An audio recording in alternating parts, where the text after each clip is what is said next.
Hazrat Jabir radiyallahu anhu states, we along with Allah's Apostle sallallahu alaihi wasallam set out from Makkah Mukarramah for Medina Munawwara.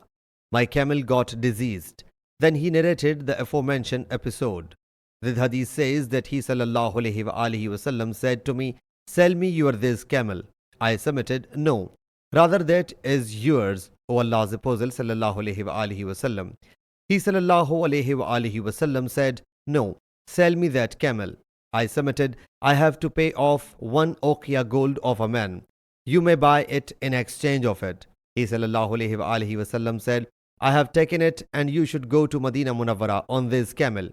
Hazrat Jabir radiyallahu anhu says, when I reached Medina Munawwara, Allah's Apostle sallallahu alaihi wasallam said to Hazrat Bilal radiyallahu anhu, give him 1 uqiyah of gold and grant him a bit more of it.